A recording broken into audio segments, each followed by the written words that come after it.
Hello and welcome to a brand new episode here from us at TechNet. Today we'll be looking at everything to do with audio recording to make your sound as good as possible on location.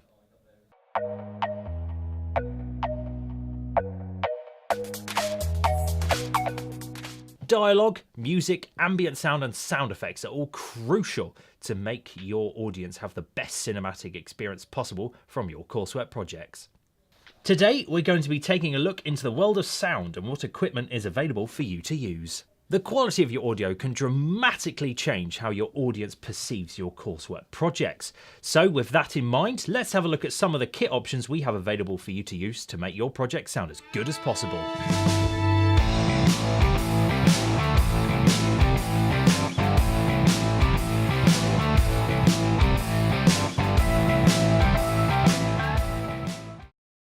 Let's start with the basics, your camera's built-in microphone.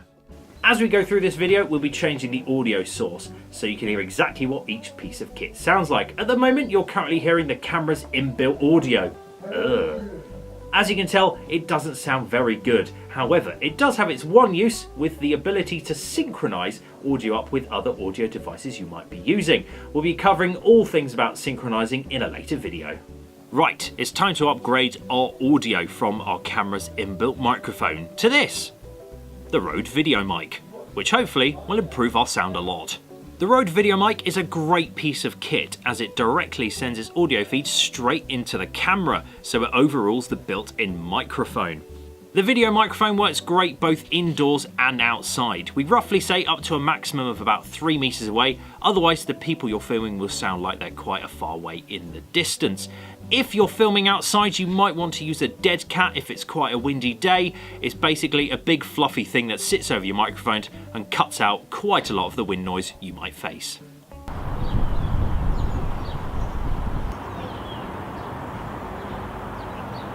Our first look at external audio is the Zoom H2n Handy Recorder. It is simply a microphone in a little box which you can take anywhere and record sound anywhere where you are. Whether it's indoors, outside, in an interview, at a film shoot, you can stick it on your camera, you can stick it on a wall, you can stick it on a table, you can put it anywhere. It is literally a microphone in a box. It's simply powered by 2 AA batteries, it's got an SD card slot in the bottom, and you can also listen into what it's recording by using the headphone jack on the side. If you are recording outside, we do recommend you get one of the windshields to put on the top of it, just to make sure your audio sounds as crisp as possible.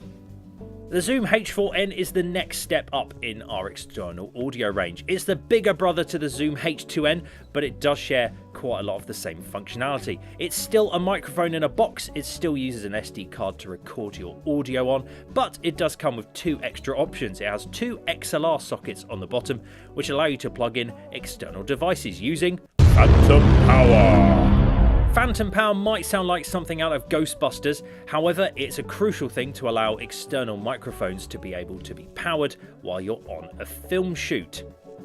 The shotgun microphones we use are the Rode NTG1 and NTG2.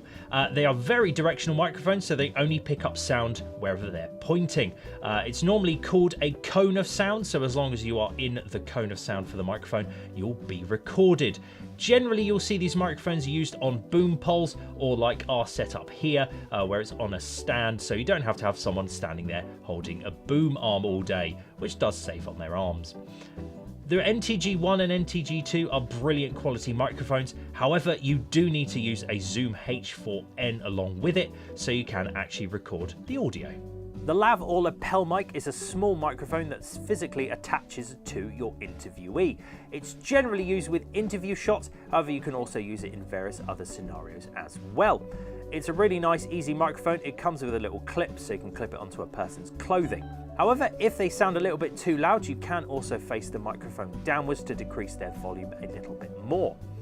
With the lapel mic, it comes with an extra battery pack which powers the microphone, and from this it connects to a Zoom H4n to record the audio output. Thanks for watching our YouTube video. You can check out more videos on the TechNet website.